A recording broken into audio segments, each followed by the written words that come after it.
భక్తులారా, మీకు వెంకటేశ్వర స్వామి ఆశీర్వాదాలతో స్వాగతం. ఈరోజు మనం వైకుంఠ ఏకాదశి ఎందుకు జరుపుకుంటామో ఈ వీడియోలో తెలుసుకుందాం. వైకుంఠ ఏకాదశి అనేది మార్గశిర మాసంలో శుక్లపక్ష ఏకాదశి రోజున వస్తుంది.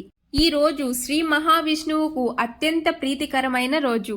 ఈ రోజునే వైకుంఠ ద్వారాలు తెరవబడతాయి అని భక్తుల నమ్మకం. వైకుంఠ ఏకాదశి వెనుక ఉన్న పురాణ కథ మీకు తెలుసా? పూర్వకాలంలో మురాసుడు అనే భయంకరమైన రాక్షసుడు ఉండేవాడు. అతడు దేవతలను, లోకాలను చాలా బాధించేవాడు.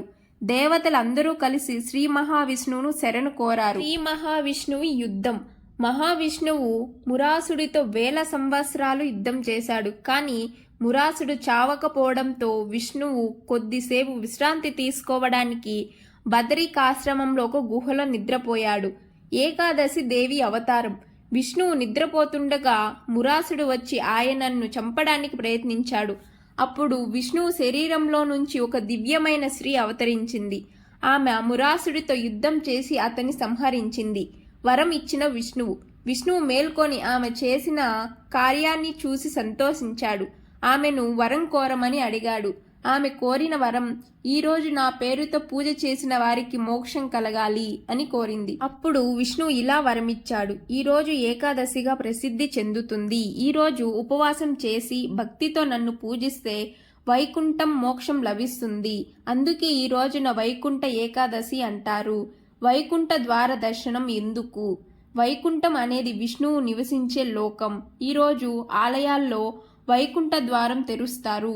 ఈ ద్వారం ద్వారా దర్శనం చేసుకుంటే జన్మ జన్మల పాపాలు పోతాయి, మోక్షానికి మార్గం సుగమం అవుతుంది అని నమ్మకం. ఏకాదశి రోజున మనం ఉపవాసం ఎలా ఉండాలి?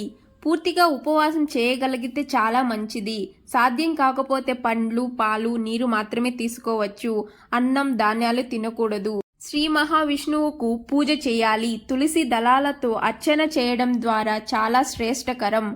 నామస్మరణ జపం ఎలా చేయాలి? ఓం నమో నారాయణ మంత్రం జపిస్తూ చేయాలి.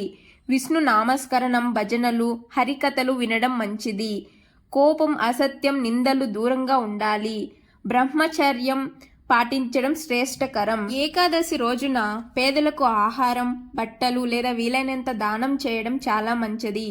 ఆ రోజు రాత్రిలో విష్ణు నామస్మరణతో జాగారం చేయడం ఇంకా మంచిది.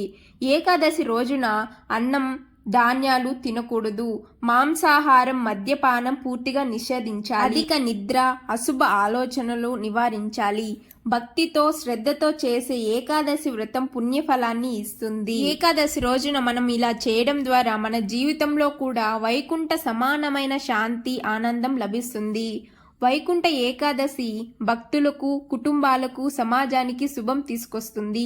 ఈరోజు భక్తి ద్వారా మనం శుద్ధమైన మనసు, ఆరోగ్యవంతమైన శరీరం, నిత్య గ్లో కలిగిన జీవితం పొందవచ్చు. అందరికీ వైకుంఠ ఏకాదశి శుభాకాంక్షలు. ఫ్రెండ్స్, ఓం నమో వెంకటేశాయ అని కామెంట్ చేసి మన ఛానల్ని ఇప్పుడే సబ్స్క్రైబ్ చేసుకోండి.